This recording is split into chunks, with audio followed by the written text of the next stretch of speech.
Hey, good Monday morning. Certainly don't want to be a downer this week, but um, I wanted to do 6 videos, take 6 days, and talk about probably my 6 all-time favorite funeral texts. You say, oh, my goodness, I don't want to see 6 videos on funeral texts, but bear with me. The funeral has some definite purposes, and that is to say something good about the person who's deceased, to worship the Lord, to prepare those who are living for eternity themselves, as well as to bring comfort to the family. And so, with no one on the threshold of death, I just enjoy considering some of the greatest funeral texts, some that I enjoy using the most. Feel free to comment. Pastor, I love that text. Or, Pastor, have you thought about this text? You might want to wait till we finish the week so that I don't see if I get to yours or not. But probably the first one that comes to mind, and one that gets used regularly, is John chapter 14, verses 1-6. Jesus says, "Let not your heart be troubled.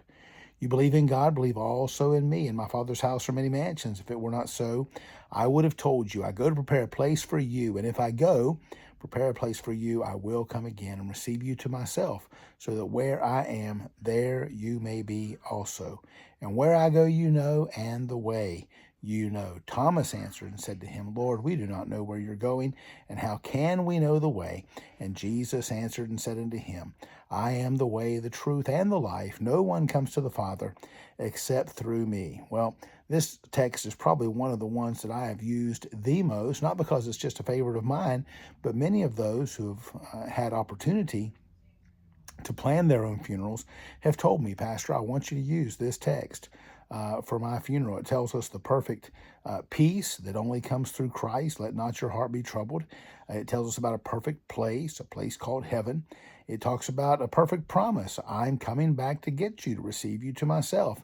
And it talks about a perfect path. Jesus said, I am the way, the truth, and the life. So certainly a wonderful, wonderful text, and one that is very effective to help us see the holiness of God, the goodness of God, as well as his promises and the assurance that we can one day have a place in heaven where he is, along with all those others who have died in faith. So John 14, 1-6. Tomorrow, the Lord willing, we'll take a look at another text, and we've got several ahead. In fact, I haven't sat down and listed the 6 that I plan to use this week, but as you tune in, see if I come upon yours, and if I do not, feel free to comment, and let's just see maybe how far off I am from some of your favorites, or just get to know one another a little better, and how we're preparing for eternity. To be honest, I haven't actually thought about what text I would have someone to use at my funeral if I were able to plan that out.